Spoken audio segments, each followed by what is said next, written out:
ইলিশ বাংলাদেশের জাতীয় মাছ, কিন্তু আমার মতে ইলিশ বাংলাদেশের জাতীয় মাছ হওয়াই উচিত না। জাতীয় মাছ এমন একটা মাছ হওয়া উচিত যেই মাছ সবাই অ্যাভেলেবেল কিনে খাইতে পারবে। এই মাছের যে দাম, এই মাছ বাজারে গেলে হাত দেওয়ার মতো অবস্থা থাকে না। তাহলে এটা কিভাবে জাতীয় মাছ হয়, আমার এটা বোধগম্য নয়। সো আসসালামু আলাইকুম গাইস, কি অবস্থা, সবাই কেমন আছেন? আশা করি সবাই ভালো আছেন। তো আমি রংপুরে যাওয়ার পরে আমি গিয়ে যেদিন গেছি তারপর দিন তো বিয়ে গেছে। তো তারপরের দিন গিয়ে আমরা সকালবেলা ঘুম থেকে উঠছি, উঠে গিয়ে আমার খালতো ভাইয়ের স্কুলে যাব। অনেক সকালে উঠছি, 6টা বাজে উঠছি, কারণ ওর স্কুলে যাইতে হবে 7:30টার থেকে। 6টা বাজে আমি 6:30 6টার দিকে উঠছি, গোসল টোসল করে ফ্রেশ ট্রেশ হয়ে রেডি রেডি হয়েছি। খালামণির বাসায় ওই দিন আমি ঘুমাইছিলাম, আমি আমার বোন। বুঝছেন আমার খালামণি কত হ্যাপি, হাসলে আমার খালামণির কত কিউট লাগে। তারপর আমরা অটোতে করে রিক্সা নিয়ে চলে আসছি স্কুলে। স্কুলের ভিতরে ঢুকছি। এখন আমি ভাবছিলাম যে স্কুলের ভিতরে হয়তো বা আমাদেরকে একটু ঘুরতে ফিরতে দিবে, কিন্তু ভাই গার্জিয়ানের এই দিক ছাড়া কোনোখানে যাওয়া যায় না। সেটা ক্যান্টিন, এখান থেকে খাবার কিনে সবাই খায় আর এই জায়গায় সবাই ওয়েট করে।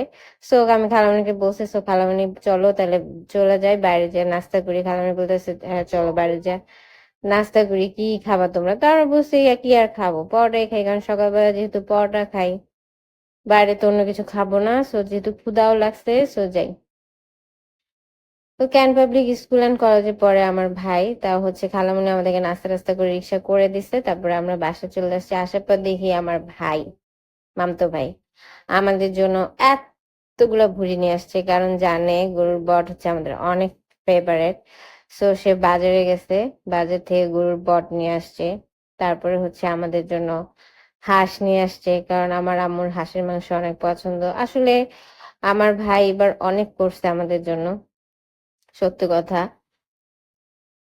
আমি চিন্তা করি যে ঢাকা শহরে আমরা যে রেডিমেড ভুড়ি কিনি, মানে পরিষ্কার করা, শুধু বাসায় এসে কাটি, জাল দিই আর রান্না করি, বাট ওইখানে দেখেন পরিষ্কার করা ভুঁড়ি পাওয়া যায় না। ওখানে ভুঁড়ি কিনে এনে তারপর পরিষ্কার করতে হয়।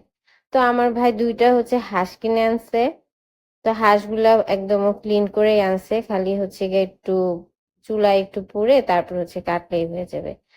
তো দেখেন এতগুলা ভুঁড়ি কাটতে কিন্তু অনেক সময়ের ব্যাপার, অনেক সময়ের ব্যাপার। তো এটা তো ওই সময় গিয়ে কোনো রকম পরিষ্কার টরিষ্কার করছে। তারপর গিয়ে আমরা সব ভাই বোনরা বসছিলাম রুমের ভিতরে।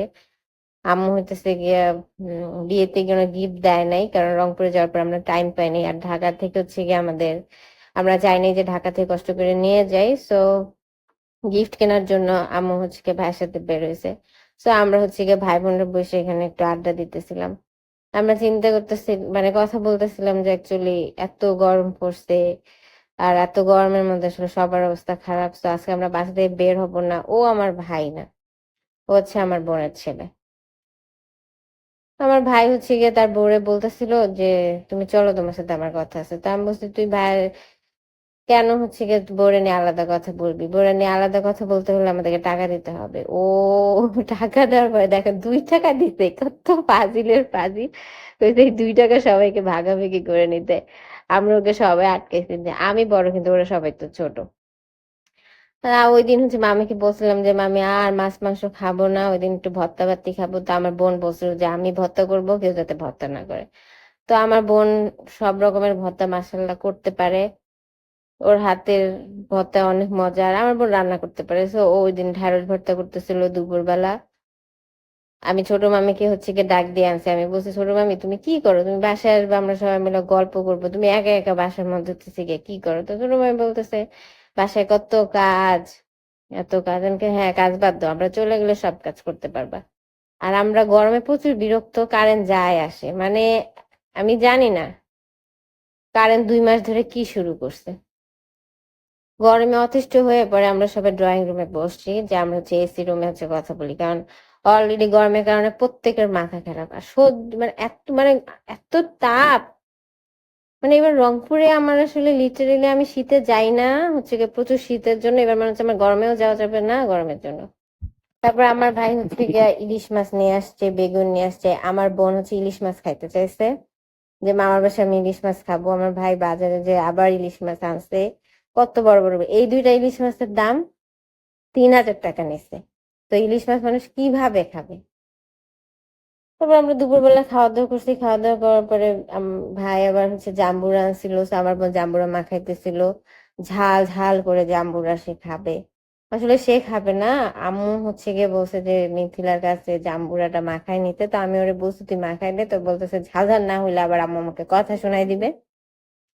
আম্মু আবার কি করছে, এখানে হচ্ছে গিয়ে সবাই ওই জাম্বুরাটা খাওয়াইতেছিল। আমি তো মনে মনে করতেছি আমি খাবো না বাবা, আমি ঝাল খাইতে পারি না। মা আমি ওই দিক দিয়ে ভুড়ি কাটতেছে, ভুড়ি রান্না করবে দেখা। আসলে ভুঁড়ি আমার অনেক ফেভারিট, কারো ফেভারিট না। তো আমরা তারপর হচ্ছে গিয়া এই আমার ছোট ভাই মানে খালতো ভাই হচ্ছে গিয়া আমার ভাইয়ের বউ মানে নতুন বউয়ের জন্য একটা শাড়ি আনছে, আর জামাইয়ের জন্য হচ্ছে একটা ঘড়ি আনছে।